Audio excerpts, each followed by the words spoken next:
সুপ্রিয় এসএসসি শিক্ষার্থীরা, তোমাদের মধ্যে ভয় দেখা যায় একটা অস্বাভাবিক ভয়। সেটা কোন সাবজেক্ট নিয়ে জানো? সেটা ইংরেজি নিয়ে।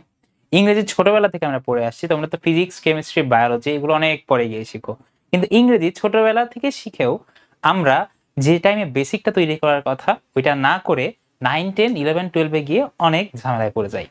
আজকে মূলত ইংরেজি তোমাদের নিয়ে কাজ শুরু করছি, সেজন্য এটা হবে আমার ইন্ট্রো ভিডিও এবং ইংরেজি প্রথম পত্রে তোমাদের কি কি এসে থাকে এইটা নিয়ে ডিসকাস করবো এবং কোন আইটেমগুলো তোমার কিভাবে পড়া উচিত এটার একটা জেনারেল ইনস্ট্রাকশন দিব। অবশ্যই তোমরা এরপরে অনেক অনেক ফ্রি ক্লাস পাবে প্রতিটা টপিক ভিত্তিক। তোমাদের কোন টপিকগুলো ক্লাস লাগবে কমেন্টে জানিয়ে দিও। ওকে, চলো শুরু করা যাক।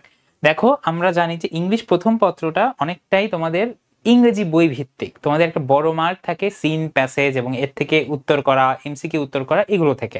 সো তোমার ইংলিশ ফর টুডে যে বইটা আছে, তোমাদের সিলেবাস অনুযায়ী তোমাদের প্রতিটা ইউনিটের প্রতিটা প্যাসেজ খুব ভালো মতো পড়তে হবে এবং এই প্যাসেজগুলোর মধ্যে থেকেও কিন্তু কিছু ইম্পর্টেন্ট আছে, কিছু আসে না এমন প্যাসেজ আছে। তুমি প্রথমে আমি সাজেস্ট করবো যে তুমি একটা আপাতত, যদি টেস্ট পেপার না বের হয়ে থাকে, তুমি একটা পুরাতন টেস্ট পেপার কিনে নাও অথবা মেইড ইজি টাইপ বুকগুলো এগুলো একটা কিনে ফেলো। হ্যাঁ, তারপরে দেখবা যে ওখানে আগের বছরের বিভিন্ন কোয়েশ্চেন থাকে, বিভিন্ন টপিক ওয়াইজ কিন্তু সাজেশন এই কথাটা অ্যাকচুয়ালি ফেয়ার না। সাজেশন তো যে কোনো কিছু আসতে পারে, কিন্তু কিছু কিছু প্রশ্ন আসার চান্স অন্য প্রশ্নের চেয়ে তুলনামূলক বেশি থাকে। বেসিক্যালি ওইটাই সাজেশন, ঠিক আছে? সো দেখেন, তোমার সিন কম্প্রিহেনশনের জন্য বেসিক্যালি এটা কি, সিন প্যাসেজ আসে, এখান থেকে তোমাকে কোয়েশ্চেন অ্যান্সার করতে হবে। আমরা জানি, দেখেন সিন কম্প্রিহেনশনের থেকে কি কি আইটেম আছে। এমসিকিউ, এমসিকিউ তোমার 7 মার্ক বরাদ্দ থাকছে।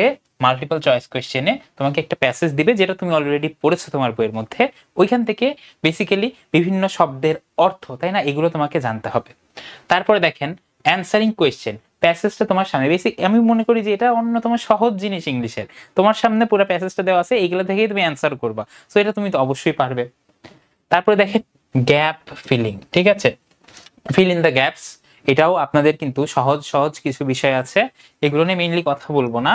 ইনফরমেশন ট্রান্সফার মানে কি, প্যাসেজের ইনফরমেশন তোমাকে একটা টেবিলে ট্রান্সফার করতে হবে। এটা আমরা আগে করেছি, তাই না? এইচএসসি লেভেলে যদিও এটা নাই, কিন্তু এই এসএসসি তে কিন্তু এটা অলওয়েজ ছিল, আমাদের সময়ও ইনফরমেশন ট্রান্সফারটা ছিলই। তারপরে দেখেন রাইটিং সামারি আনসিন প্যাসেজ, তোমাকে এবার একটা আনসিন প্যাসেজের ক্রিয়েটিভ রাইটিং চলে আসলো, সামারি রাইটিং। সামারি কিভাবে লিখতে হয় এটা কিন্তু আমাদের জানতে হবে। তোমরা যদি না জেনে থাকো সামারি কিভাবে লিখতে হয়, একটা জিনিস মনে রাখবা যে সামারি হয় তোমাকে যে প্যাসেজটা দেওয়া আছে গিভেন প্যাসেজের 1/3, এটা হলো সামারির একটা আইডিয়াল সাইজ, ঠিক আছে, 1/3, এবং এর মধ্যে তোমাকে প্যাসেজের মূল কথাগুলো জিস্টটা তুলে ধরতে হবে, কিন্তু কম কথায়। বেসিক্যালি ধরো আমরা কিছু কিছু মানুষ আছি না, যে ছোট্ট একটা কথা বুঝাইতে গিয়ে এত লম্বা করে ফেলি। বেসিক্যালি ওই স্কিলটা তোমার গ্রো করার জন্যই, যে তুমি যেন অনেক কথা বা একটা ডিটেইল বক্তব্য দিতে পারো অনেক কম কথায়, সামারি তোমার এই স্কিলটাই গ্রো করে। তারপরে দেখেন ম্যাচিং, আবার দেখেন ম্যাচিং টাইপ কোশ্চেন, মানে ইজি কোশ্চেন বেসিক্যালি অনেক, বুঝছো? তারপর রিঅ্যারেঞ্জিং সেন্টেন্সেস, রিঅ্যারেঞ্জ তোমার এইচএসসি তে গিয়েও পরবর্তীতে পাবে, তবে এসএসসি টাও কিন্তু রিঅ্যারেঞ্জ আমরা দেখি কমন কমন কিছু গল্প, ক্লাসিক্যাল যে ইসপের গল্প, তারপরে আরো কিছু রাজা রানীর বিভিন্ন গল্প আছে, কিং সলোমনের গল্প, এরকম বিভিন্ন প্যাসেজ আছে, এগুলো থেকে কিন্তু তোমার রিঅ্যারেঞ্জ গুলো এসে থাকে। সো গল্পগুলো জানতে হবে, ক্রিয়েটিভ স্টোরি রাইটিংও শিখতে হবে। দেখেন অ্যান্সার কোয়েশ্চেন ফ্রম পোয়েম, ঠিক আছে, পোয়েম থেকে 8টার মধ্যে 5টা কোয়েশ্চেনের উত্তর দিতে হবে। অর্থাৎ তোমাদের কিন্তু বইয়ের প্রতিটা কবিতা ভালো মতো পড়তে হবে। এরপরে দেখেন answer question from stories, story থেকে 8টার মধ্যে 5টা কোয়েশ্চেন করতে হবে। এগুলো কিন্তু খুব গুরুত্বপূর্ণ, কারণ প্রতিটা কোয়েশ্চেনের মার্ক 2 করে, ঠিক আছে, 2 মার্কের কোয়েশ্চেন।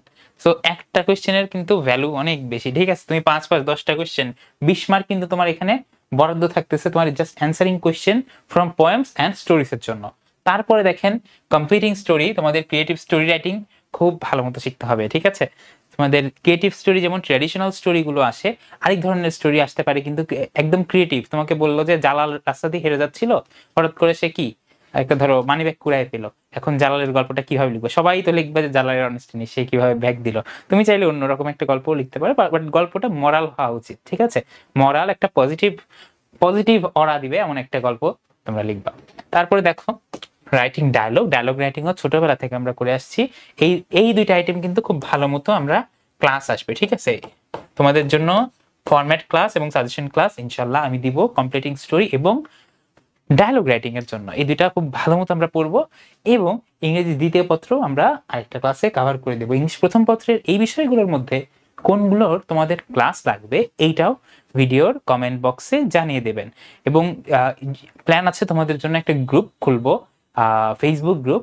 এই গ্রুপে যদি জয়েন হতে চাও তাহলে কমেন্ট বক্সে ইন্টারেস্টেড লিখো। ওকে এভরিওয়ান, দেখা হচ্ছে ইংলিশ সেকেন্ড পেপারের ক্লাসে, যেখানে আমরা মার্ক ডিস্ট্রিবিউশন এবং প্রতিটা টপিক ওয়াইজ কি আসতে পারে কি না আসতে পারে কিভাবে পড়বো এগুলো আলোচনা করবো। আসসালামু আলাইকুম, সবাই ভালো থাকবেন।